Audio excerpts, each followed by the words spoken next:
To get people excited about Boost Mobile's new nationwide 5G network, we're offering unlimited talk, text, and data for $25 a month. Forever. Even if you have a baby. Even if your baby has a baby. Even if you grow old and wrinkly and you start repeating yourself. Even if you start repeating yourself. Even if you're on your deathbed and you need to make one last call. Or text. Right, or text. The long-lost son you abandoned at birth. You'll still get unlimited talk, text, and data for just $25 a month with Boost Mobile. Forever! After 30 gigabytes, customers may experience slower speeds. Customers will pay $25 a month as long as they remain active on the Boost Unlimited plan. Forever.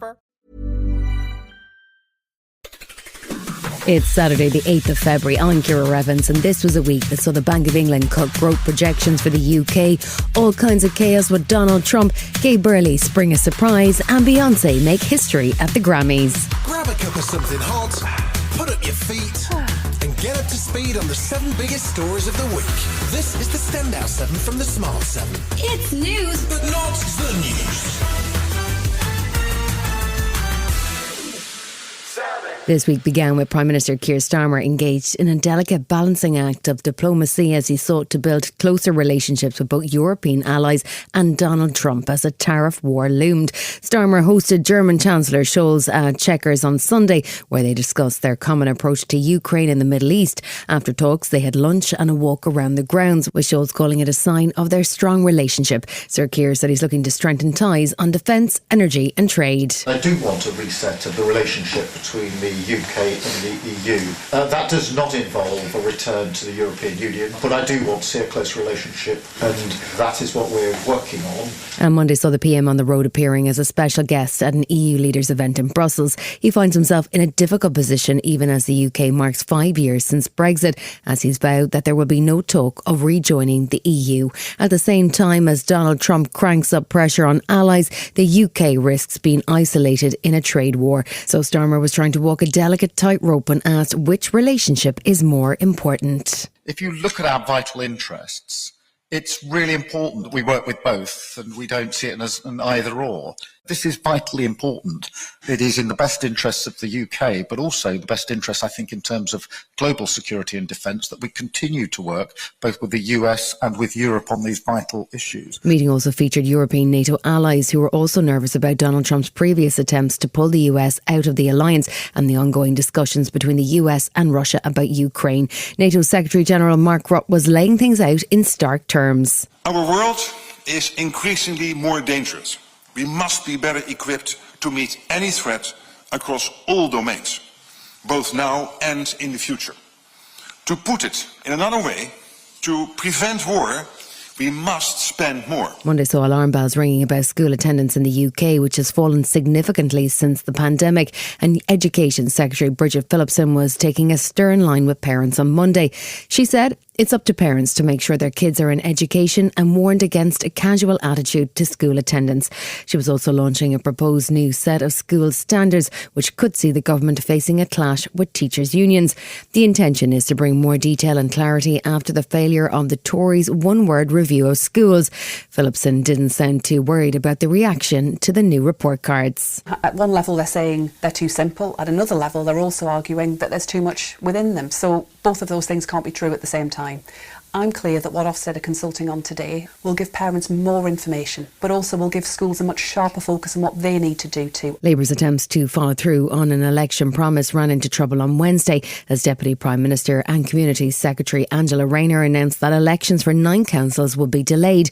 The delay is to allow for a devolution process to get underway as part of Labour's campaign promise to give more power back to local communities.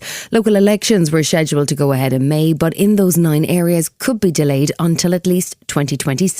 After careful consideration, I have only agreed to postpone elections in places where this is central to our manifesto promise to deliver devolution. The process will see 6 new locally elected mayors, but the Electoral Commission Chief Executive Vijay Rangarajan warned that a year is too long a delay for elections. Reform aren't impressed either, as they're currently riding high in the polls and would hope to capitalise by winning more seats this spring. Deputy Leader Richard Tice hasn't read the memo about devolution. Dictators cancel elections, not democracy. 5.5 million voters are being denied the right to pass judgment on the performance of their councillors over the last 4 years. Thursday saw the EU's climate monitoring service, Copernicus, announced that the planet's record-breaking hot streak continued in January. Temperatures remain at 1.75 degrees above pre-industrial levels at a time when they were expected to drop. With the US backing off climate change and green initiatives, there's likely to be increasing pressure on the UK and Europe to move faster on clean energy. Thursday also saw Prime Minister Keir Starmer announce a new schedule to roll out so-called small modular reactors to bring nuclear power to locations across the UK. We're going for innovation, technology, small modular, which I think will be a huge part of the future, and of course, making it more available in different places. Many other sites can come forward. The potential for that is huge. The intention is the reactors will power data centres for AI and reduce dependence on fossil fuels, although Greenpeace aren't happy. Energy Minister Michael Shanks was also warning that the technology is still in development, so it may take time for the impact to be felt. I would love to be able to tell you as Energy Minister that I could sort of make that happen tomorrow. That's not going to be the case. There will be a process here, but everything this government is doing is about moving further and faster so that we can deliver the energy system we need for the future. The Bank of England cut interest rates again on Thursday for the third time in a row, but somehow what should be good news for mortgage holders ended up sounding like a warning of more bad news to come. Despite Chancellor Rachel Reeves's best efforts, they reduced the forecast for economic growth to just 0.75%, which is half of what the forecast was in November. The bank also warned that inflation is expected to increase throughout the year, which may lead to something called stagflation. That's where an economy can't grow its way out of decline. Governor of the Bank of England, Andrew Bailey, says that while inflation may cause a bump in the road, there's no way around the fact that the promised growth will take a while. Structural policies take time to come through. You know, when we're looking at obviously a 2 to 3 year horizon here, you wouldn't expect a lot of that to come through quickly. But I don't for a moment want to leave you with the thought that therefore we don't think it matters, because it does matter.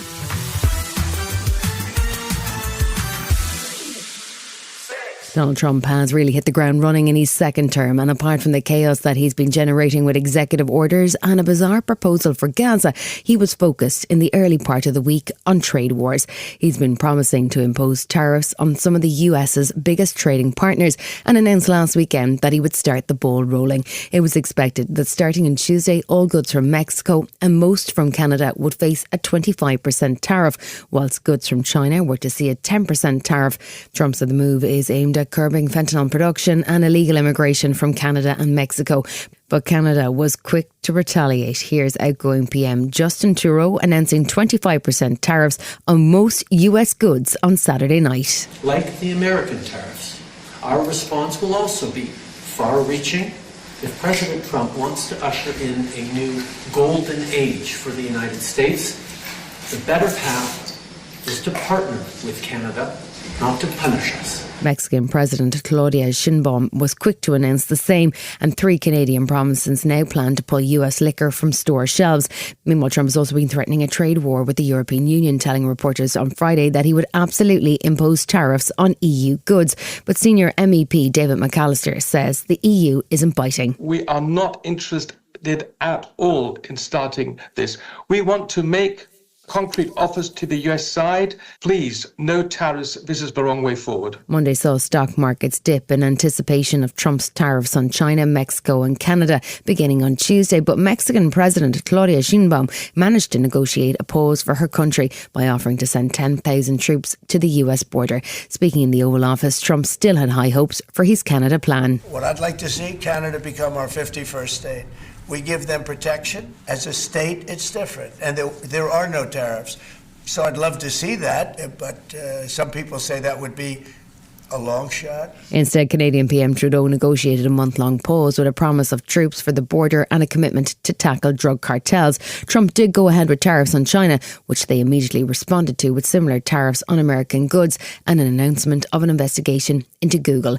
Upending the traditional foreign policy goals of America seems to be a recurring theme for Trump, as he's had Elon Musk almost single-handedly dismantling the US government's humanitarian agency, USAID, in pursuit of billions of dollars in savings. The State Department Under Secretary Marco Rubio is now going to take over the running of the agency. Democrat Congresswoman Sarah McBride, who is on the Foreign Aid Committee, was warning this is just the start. If they can get away with this with USAID, they can do it anywhere. And that means that no part of the federal government, including programs like Medicare and Social Security, will be safe from this administration.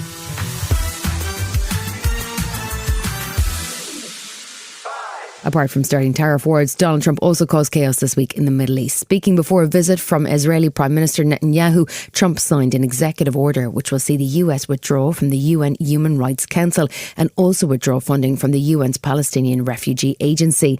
Then at a press conference, he made a shock announcement. The U.S. will take over the Gaza Strip, and we will do a job with it too. We'll own it, do a real job, do something different. Just can't go back. If you go back, it's going to end up the same way it has for 100 years. The plan, which seemed to involve moving the Palestinian population to Egypt and Jordan, would then see US troops clear the rubble and make the area safe for development. It was immediately condemned as ethnic cleansing, with Democratic Senator Chris Coons describing the idea as insane. Saudi Arabia released a statement reaffirming their support for the establishment of a Palestinian state, and protesters gathered outside the White House. Trump acknowledged there will be resistance, but appears to believe Egypt and Jordan will offer support for Palestinian refugees. I don't want to be a wise guy, but the Riviera of the Middle East, this could be something that could be so bad. This could be so magnificent. I have a feeling that the king in Jordan and that the general in Egypt will open their hearts and will give us the kind of land that we need to get this done. Trump's sudden proposal to have US troops take over Gaza didn't get the reaction the US president might have hoped for on Wednesday. The plan drew condemnation from almost all sides, and UK Prime Minister Keir Starmer called for a more compassionate approach. They must be allowed home. They must be allowed to rebuild, and we should be with them in that rebuild on the way to a two-state solution. Even Trump's own press secretary and Secretary of State Marco Rubio seemed to be trying to walk back the plan, with Rubio describing a generous move that wasn't meant to be hostile. Sam Zomlot, Palestinian ambassador to the UK, was keen that the government move more quickly to support the people of Gaza. We need action, and the UK has a lot up its sleeves. We need the recognition of the state of Palestine immediately. We need sanctions. There's the issue of arms embargo. We need actions now. It's been hard to keep track of the whirlwind of new executive orders and dramatic cost cutting in the first 2 weeks of the Trump presidency. This week alone, he signed orders banning trans people from women's sports, and also signed an order to allow the US to sanction the International Criminal Court over the issuing of an arrest warrant for Israeli PM Netanyahu. The courts appear to be slowly catching up with some of the more outrageous acts carried out by Elon Musk's dog operation, as the judge limited their access to sensitive data and Treasury payment services on Thursday evening, while USAID workers sought a freeze on his efforts to dismantle the humanitarian agency. Musk's team have apparently been using AI to run high-speed audits of government departments. Trump's scheme for the Riviera of the Middle East, planned for Gaza, has continued to cause controversy too. UN Secretary General Antonio Guterres found himself reiterating basic tenets of international law on Thursday. In the search for solutions, we must not make the problem worse. It is vital to stay true to the bedrock of international law. It is essential to avoid any form of ethnic cleansing. While Israeli Prime Minister Netanyahu has been talking up Trump's plan, which Donald was still tweeting about on Thursday, former Israeli PM Ehud Olmert was taking a much more relaxed approach to the whole scheme. These are just statements without anything behind it, and I think that it will disappear sooner than most people think they are. This is a collection of nonsense. You don't take it seriously. The Minister of Defense is not taken seriously here.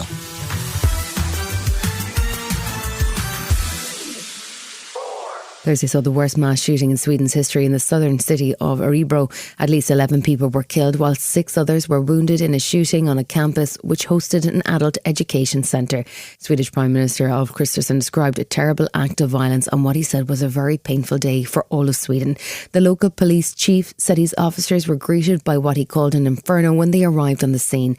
The dead, including Serbian and Bosnian nationals, and police have not identified a motive for the killing. The primary suspect who died in the attack is believed to be a local man who had licences for 4 weapons, all of which were recovered at the scene. Emma Lofgren is a local journalist, and she told BBC News that this is an almost unprecedented event in Sweden. It's very unusual. School attacks in general are quite unusual in Sweden, and shootings at schools even more so. I think the last school shooting, at least the last fatal one in Sweden, was in the 1960s. Still to come on the Standout 7, all the big winners from the Grammys, and Kay Burley has some breaking news. Right after this. Okay, business leaders, are you here to play or are you playing to win? If you're in it to win, meet your next MVP. NetSuite by Oracle. NetSuite is your full business management system in one convenient suite. With NetSuite, you're running your accounting, your finance, your HR, your e-commerce, and more, all from your online dashboard. Upgrade your playbook and make the switch to NetSuite, the #1 cloud ERP. Get the CFO's Guide to AI and Machine Learning at netsuite.com/tech. netsuite.com/tech. Welcome back. There was an unexpected twist in the case of Lucy Letby on Tuesday, the former nurse who was serving 15 whole life sentences for the murder of 7 babies and the attempted murder of 7 others between 2015 and 2016 has already had 2 appeals rejected. Now her lawyers have assembled an international medical panel as part of an attempt to have her case ruled as a miscarriage of justice. Dr. Shuley, a Canadian neonatal care expert, says there are other explanations for the deaths in each case and addressed the families of the victims at a press conference. Our work is not meant to cause more distress. Rather, it is meant to give them comfort and assurance in knowing the truth. And that is why we are here, to tell the truth. Former Director of Public Prosecutions, Lord MacDonald, says the evidence from the medical panel needs to be taken seriously by the courts. It is clear that there is now this quite impressive body of evidence, this quite strong opinion from impressive people, the best qualified people in the world, really, that something may have gone wrong here.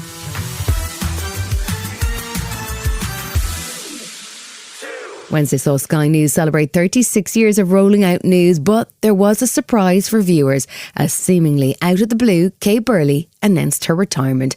She's been on air since 1989 and on The Breakfast Show since 2019, but has decided the time is right to hang up her scalpel and do something else.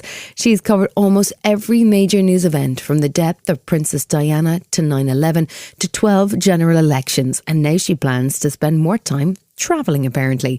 As she signed off, it turned out she's been keeping a close eye on the time too. After over 1 million minutes of live TV news, more than anyone else in the world, it's time for me to indulge in some of my other passions, including my love for travel. So, after covering 12 separate general elections, I'm retiring from Sky News. Let politicians of every party just rejoice at that news.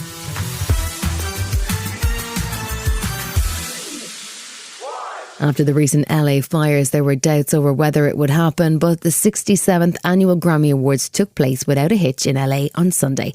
This year's event looked a little different, doubling as a fundraiser for victims of the recent LA wildfires, which destroyed over 16,000 homes and businesses, including those of some celebrities in attendance. Kendrick Lamar was the biggest winner, picking up 5 awards for his Drake diss track Not Like Us. Beyonce won Best Album for the first time and Best Country Album for Cowboy Carter. And there were wins for Sabrina Carpenter, Lady Gaga and Bruno Mars, along with a double win for Charli XCX. Taylor Swift and Billie Eilish both went home empty-handed, while Chappell Roan picked up Best New Artist. She used her speech to call out the record labels for the way they treat artists. Thank you all who listened. Record labels need to treat their artists as valuable employees with a livable wage and health insurance and protection. Labels, we got you, but do you got us? You've been listening to The Smart 7. We'll be back tomorrow at 7 a.m. Hit that follow button and have a great day. Give us 7 minutes and we'll give you the world. Hey, you know what would make your customer service help desk way better? Dumping it and then switching to Intercom. But you're not quite ready to make that change. We get it. That's why Finn, the world's leading AI customer service agent, is now available on every help desk. Finn can instantly resolve up to 80% of your tickets, which makes your customers happier and gets you off the customer service rep hiring treadmill. Finn by Intercom, the leading customer service AI agent, now available on every help desk.